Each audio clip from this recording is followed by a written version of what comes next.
Nossas ambições são grandiosas, transformar o mundo vermelho em um lar. Há décadas, sonhamos em erguer domos, plantar jardins e, finalmente, respirar a atmosfera daquele deserto cósmico como se fosse nossa. Mas o sonho da colonização esconde uma verdade brutal, ignorada por boa parte da ficção científica. Não é a distância ou a radiação solar que mataria um ser humano no momento em que ele ousasse tocar o solo sem proteção. Seria o próprio ar. Aquela atmosfera tênue, quase invisível, é, na verdade, uma câmara de gás letal, composta por elementos que transformam a fronteira enferrujada em um domínio de morte instantânea. Se você gosta de explorar os mistérios dos cosmos, desvendando as barreiras reais que separam a ficção científica da realidade, acompanhe essa jornada. Inscreva-se no canal agora e ative as notificações. Olhamos para o céu e vemos a serenidade daquele orbe ocre. Mas sob a fina camada de névoa, a composição química da atmosfera de Marte é um veredito de morte imediata. Na Terra, o ar que nos sustenta é uma mistura generosa de nitrogênio e oxigênio. No mundo vermelho, essa equação é invertida de forma catastrófica.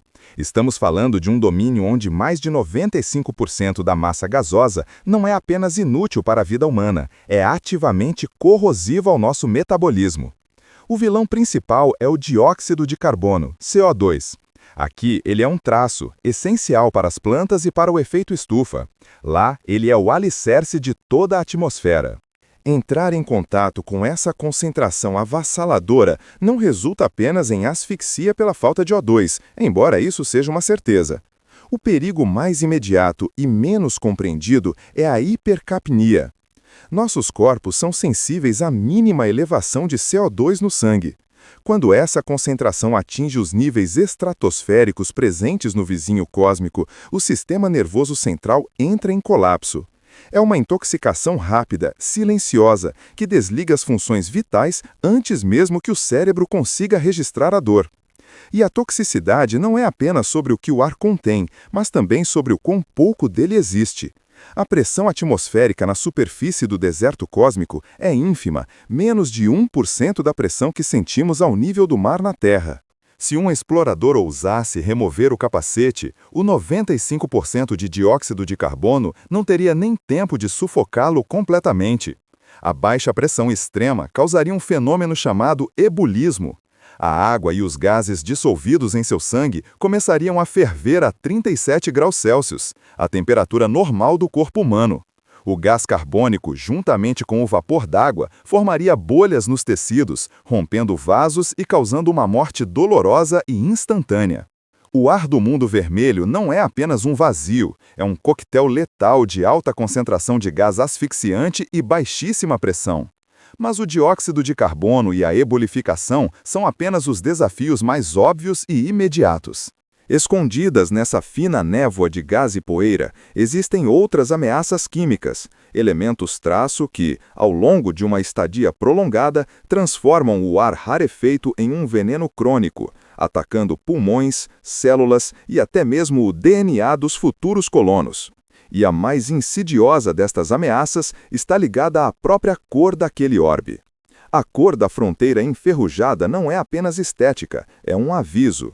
O óxido de ferro, a ferrugem que tinge o deserto cósmico, serve como veículo para a ameaça química mais insidiosa já catalogada na superfície daquele mundo, os percloratos.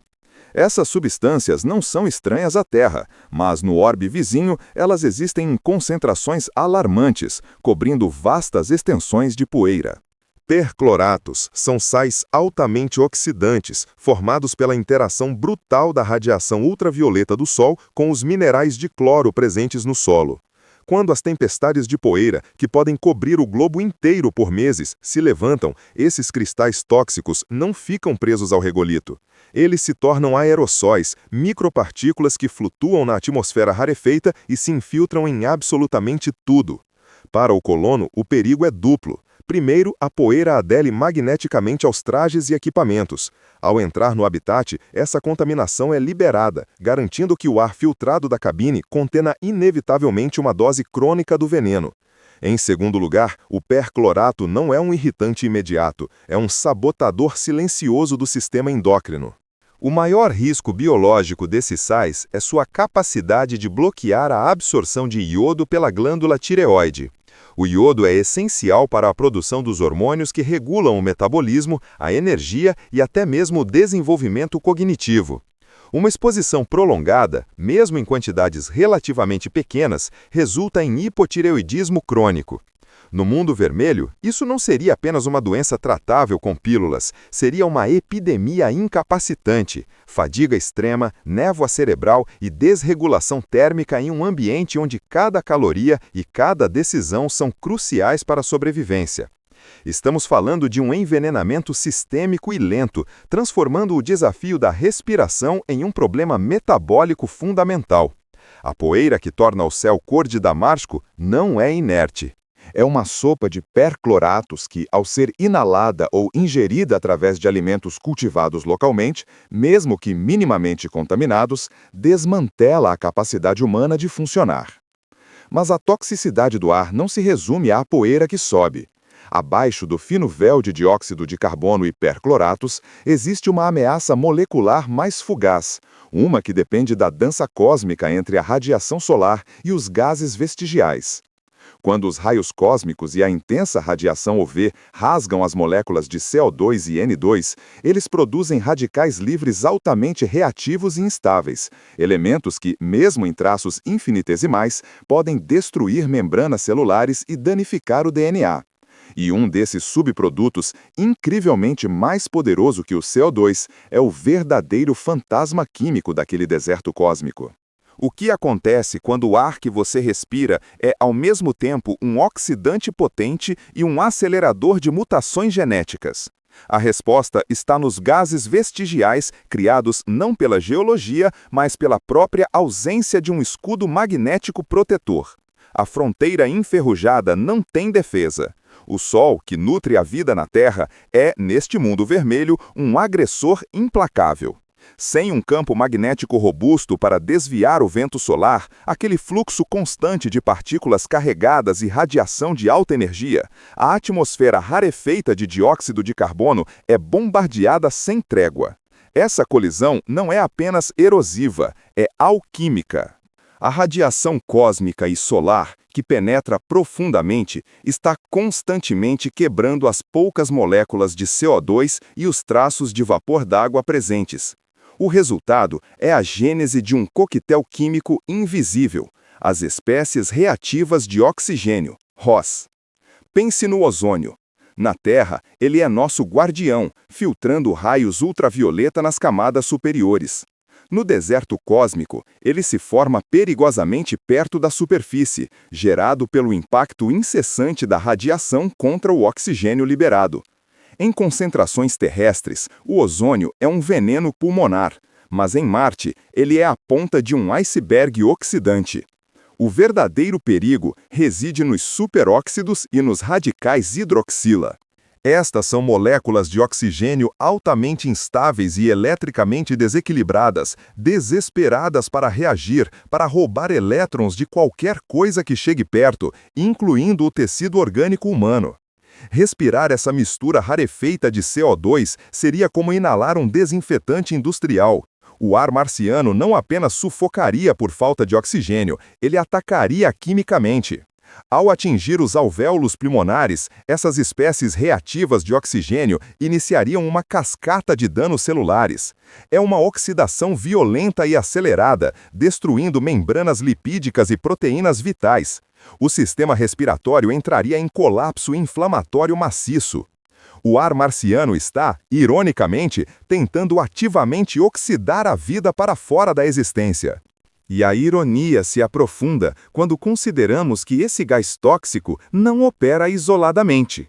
O que acontece quando essa névoa de superóxidos se deposita sobre a superfície, reagindo com os compostos químicos já letais que cobrem cada grão de areia?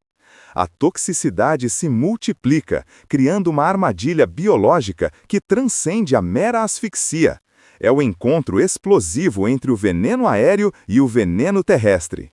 A verdadeira ameaça à saúde humana em Marte não é a falta de oxigênio, mas a reação entre o ar oxidante e o solo rico em percloratos. O solo marciano, que parecia apenas poeira, é na verdade um catalisador químico pronto para ser ativado. Se o solo carmesim é o combustível, o ar rarefeito do mundo vermelho é o detonador.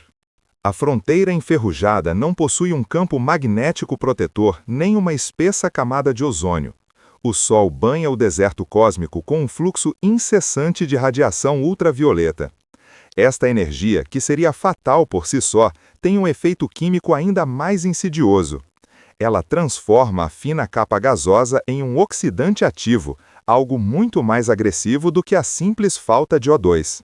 A radiação UV quebra as poucas moléculas de água e dióxido de carbono presentes na atmosfera em espécies altamente reativas. O resultado é a produção constante de peróxido de hidrogênio, H2O2, e, em menor grau, ozônio, O3. Não estamos falando de traços insignificantes. Estamos falando de uma concentração que, embora não seja letal instantaneamente, age como um agente de limpeza industrial em escala planetária. Este peróxido de hidrogênio, um sutil, mas persistente banho de água sanitária. Este peróxido de hidrogênio flutua e, inevitavelmente, se deposita sobre cada superfície, incluindo cada partícula de poeira que compõe o regolito marciano. O encontro é catastrófico. O peróxido, um oxidante violento, encontra os percloratos de alta energia. Essa combinação é o que transforma o solo, que parecia inerte, em um catalisador químico pronto para atacar o tecido biológico. Quando um astronauta, mesmo com a proteção de um traje, manuseia equipamentos ou pisa no solo, a poeira tóxica adere. A ameaça se torna mais íntima no momento em que a poeira entra no habitat. Dentro das bases pressurizadas, o ambiente é artificialmente quente e, crucialmente, úmido, resultado da respiração e dos sistemas de suporte à vida. É nesse ambiente confinado que o perclorato se dissolve na umidade e o peróxido atmosférico residual acelera o processo. O que era poeira seca e irativa no exterior se torna uma solução cáustica e altamente oxidante ao entrar em contato com as membranas mucosas e o sistema respiratório humano. A toxicidade do ar marciano não é uma questão de sufocamento, mas de guerra química silenciosa. É a certeza de que inalaremos uma mistura que pode gerar radicais livres e estresse oxidativo em níveis que o corpo humano jamais evoluiu para combater. O verdadeiro desafio da sobrevivência humana na fronteira enferrujada é purificar não apenas o que respiramos, mas o que trazemos para dentro de nós. Mas como exatamente esses superoxidantes e percloratos interagem a nível celular? A resposta está na forma como o veneno marciano ataca a própria espinha dorsal da vida, o DNA. A espinha dorsal genética, o mapa de instruções da vida, é surpreendentemente frágil. No deserto cósmico, ela não enfrenta apenas a radiação implacável que atravessa a fina cobertura atmosférica. Ela enfrenta um inimigo químico que amplifica o dano, os oxidantes perigosos. O perclorato, quando inalado ou absorvido, não é o único vilão. Ele se torna o catalisador de uma reação em cadeia nefasta. Quando expostos à intensa luz ultravioleta que banha a fronteira enferrujada, ou mesmo ativados pelo metabolismo interno do corpo, esses compostos liberam os chamados superoxidantes. Estamos falando especificamente do radical hidroxila, OH+, uma das moléculas mais reativas e destrutivas que a natureza conhece. O radical hidroxila é um furto molecular. Ele rouba elétrons de qualquer coisa que encontre, e sua presa favorita é a dupla hélice. Ao atacar as bases do DNA, o radical hidroxila gera uma avalanche de quebras de fita e mutações. O corpo humano, em seu ambiente nativo terrestre, possui enzimas projetadas para varrer e reparar esse tipo de dano. Mas a exposição contínua e a concentração elevada de percloratos no ambiente marciano inundam e sobrecarregam esses mecanismos de defesa. É uma bomba relógio molecular embutida no próprio ato de respirar e existir no mundo vermelho. O acúmulo de dano genético não se manifesta apenas em doenças crônicas ou na falência das usinas de energia celulares. Ele significa envelhecimento acelerado e, na pior das hipóteses, o risco inaceitável de carcinogênese. A toxicidade não é um evento agudo, mas uma maratona lenta de degradação biológica. E o pior, essa ameaça não se limita ao ar rarefeito que tentamos purificar. A poeira vermelha, o regolito, é a maior fonte desses percloratos. Essa névoa fina e penetrante adere a tudo, aos trajes, aos filtros de ar, às superfícies internas dos hábitats. A cada porta que se abre e se fecha, minúsculas partículas entram, assentam-se e continuam a ameaçar a saúde dos colonos. A verdade brutal é que, mesmo selados dentro de cúpulas de metal, os humanos estarão vivendo em contato íntimo e constante com um veneno que ataca a própria fundação da vida. A questão não é se o corpo humano pode resistir a um ataque de percloratos e radicais livres, mas por quanto tempo ele pode reparar o dano antes que o mapa genético seja reescrito de forma fatal. Se a vida no mundo vermelho é uma luta constante contra a infiltração química e o ataque molecular, a única esperança reside em uma defesa que vá além dos filtros de ar convencionais. Precisamos de uma tecnologia capaz de desarmar o veneno marciano antes que ele sequer toque nossa pele ou entre em nossos pulmões. A sobrevivência exige a desintoxicação em escala industrial. Mas é possível limpar quimicamente um mundo inteiro? A desintoxicação em escala industrial não significa limpar o mundo vermelho inteiro. Significa isolar a vida humana em bolhas de ar purificado, transformando cada habitat e cada escafandro em uma zona de quarentena química. A resposta para a pergunta de como desarmar o veneno marciano reside em uma guerra biológica invertida: usar a vida para combater o ataque molecular. Estamos falando de reatores catalíticos avançados, ativados por luz ultravioleta, capazes de quebrar as ligações corrosivas dos percloratos antes que eles entrem nos sistemas de suporte de vida. Mas o verdadeiro avanço pode estar na microbiologia. Cientistas da Terra já identificaram bactérias extremófilas, os chamados comedores de perclorato, que metabolizam esses sais tóxicos, transformando-os em oxigênio e cloreto inofensivo. A estratégia marciana exige a engenharia genética dessas enzimas em escala massiva, criando fazendas microscópicas de purificação dentro dos domos. O ar de escape, antes de ser reintroduzido na atmosfera do habitat, passaria por piscinas de biofiltros, onde exércitos invisíveis de micro-organismos trabalhariam 24 horas por dia, sacrificando-se para manter o refúgio respirável. Entretanto, o perigo mais insidioso não é o ataque direto, mas a persistência da ameaça. Mesmo com a filtragem mais rigorosa, vestígios de partículas ultrafinas e radicais livres penetram. Se o ar não puder ser completamente limpo, a biologia humana deve se tornar mais resistente. A fronteira enferrujada exige que o corpo se adapte ou pereça. Pesquisas preliminares sugerem que a longa permanência no deserto cósmico pode levar a uma seleção não natural. Os colonos precisam desenvolver mecanismos internos de superproteção antioxidante. O destino final não é a morte imediata, mas uma lenta e corrosiva desintegração biológica, onde a própria medula óssea se torna um campo minado químico.